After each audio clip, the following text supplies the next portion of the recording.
今天我们来到 Downey 市哥伦比亚纪念太空中心，在这个占地2万平方英尺、2层楼空间的太空中心，不但配备了惊人的科技和视觉教学展示，还有友善博学的导览工作人员，让您参观起来轻松愉快，又能学到许多太空科学知识。What are we staring at right now? Well, what we're staring at right now is our rocket launcher. These are actual rockets. We're going to fill them up with air and then we're going to launch them. Okay. So you ready? Yes. Okay, we push the fill button. So what's happening is the pressure on the inside is getting higher than it is on the outside. Okay. So when we push launch, we're going to release it, and that air is going to want to escape out. Okay. And in doing that, it'll actually push the bottle upwards. So it works just like a real rocket. So you ready? Okay. Okay, 5, 4, 3, 2, 1. That's awesome. And we get it up to almost 25 feet in here. Oh my goodness, that's awesome. Yes. Oh, it's my turn now. Yeah, it's your turn. Okay. Go ahead and keep pushing it. It's going to go all the way up to 90. Now go ahead and hit launch. And there it goes. That's an awesome feeling. Yes. It's always great to push the launch button and see it fly up.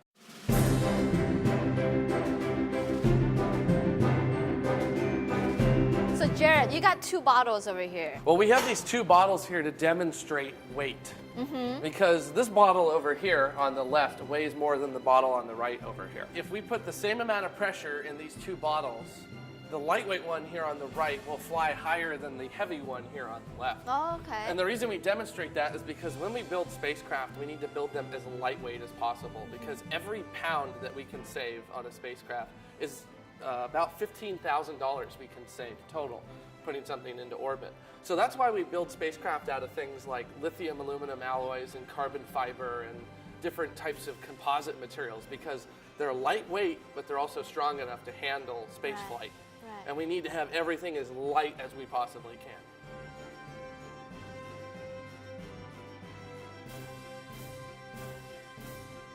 This is our gravity well.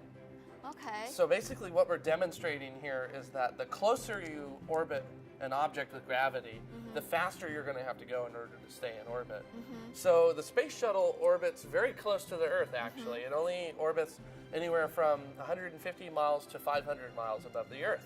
And because of that, it has to go at about 17,500 miles an hour in order to do that. So it has to go very, very fast. But a communication satellite, like something you may use for satellite TV or other types of communications, it orbits at 22,500 miles above the Earth. And because of that, it only has to orbit at 1,000 miles an hour in order to stay in orbit. So here we can actually demonstrate that the closer you are to an object with mass, which creates gravity, the faster you have to go in order to maintain your orbit. Okay. There's also orbits called elliptical orbits, where you go in close to an object and then far out. And we use those orbits usually for science reasons, because we want to get close to an object and then also go away, so that way we can see the big picture as well. Right.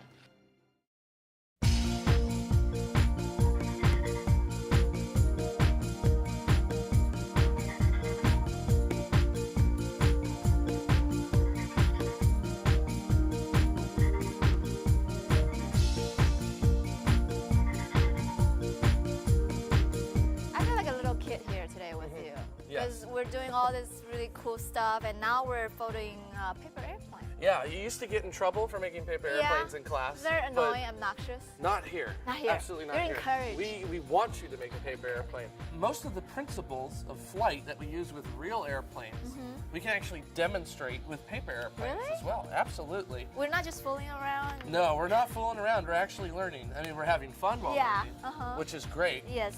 Working here, you get very good at building paper airplanes.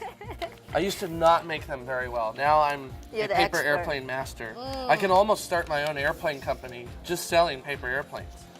All right, so I've made my paper airplane. So now we're actually going to go over to our launcher. Okay. So Should I make one too? Yeah, I think you should make one. I'll make one that's Sure. Not as long. I can remember, darn it. That's a good start. Yeah, that's perfect. That'll fly. Really? Mm-hmm. Let's see. Yeah, it'll fly. All right, are you ready to launch your airplane? I'm ready. Okay. You want to do distance? I don't know. Or do you want to do closest to the hoop? because we have a Let's do- hoop. Oh, so there's two ways to compete. Yes. Let's do the distance Let's do first. distance? Okay, excellent. So this is our launcher right here. We have 2 speeds, fast and slow. And we Okay. always like to start off with fast Okay. because then you can see just how good you've built your airplane. Okay. So we have this sort of little channel right here. You're gonna put your paper airplane in the channel, and you may have to modify it a little bit by folding it. Okay. Then you're gonna hit a speed, so I'm gonna pick fast. There's wheels rotating right here, so you actually have to put Pull. your paper airplane up, and it will launch towards our hoop, and we want to try to get it through the hoop, actually. That's awesome. So go ahead. Let's see who can go the farthest. There you go. Now push it up.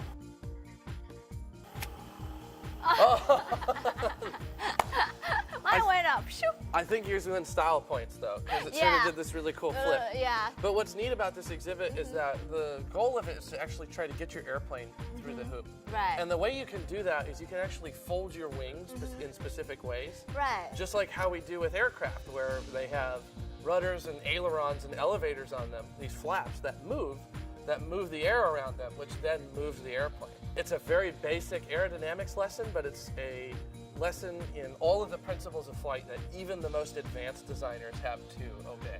Yeah. So, kids, if you're not encouraged folding your airplanes, outside of your home or whatever, come here. Come here. Yes, you're very We encouraged. want you to do it.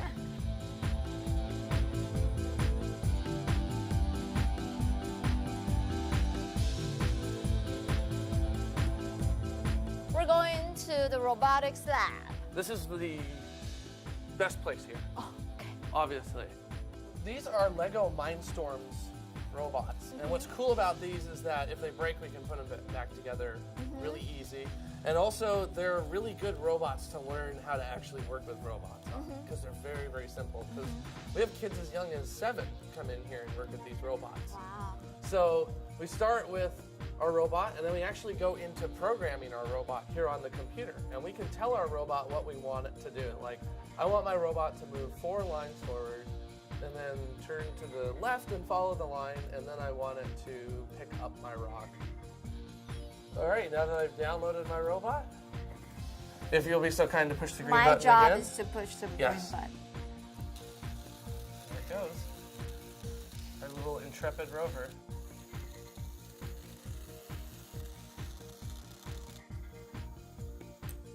Got it.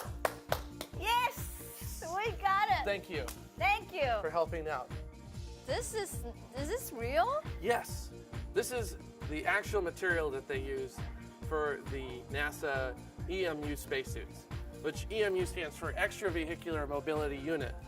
Which You're talking English? basically it means this suit is designed to allow you to go outside of whatever you're in, be it space station or spacecraft, and go out into the harsh environment of space. Wow. Space. This is from when? This is recent? This is pretty much what astronauts use now. Still? Okay. Uh-huh. Wow. That's awesome. It must be really heavy. Yeah, on Earth these spacesuits weigh about 400 pounds. 400 pounds. Of course, when you're in orbit, you're in free fall around the Earth, so it ends up weighing nothing. Right. This is really cool because 因为我们可以进去，还是假装自己是太空人。Hello. Hi. Hi. Do I look like a real astronaut? Yes, you look like you're ready for orbit. Except right my now. hands are not. Of course, it's great. You can get an awesome Facebook photo Yeah. for this. Like all of us who work here, this is our profile photo. So, because it's too legit to not. All right. I'll see you later. All right. 稍作休息，广告过后带您去看与实体太空梭相同尺寸的全规模太空梭模型 Inspiration，千万别错过了。我们马上回来。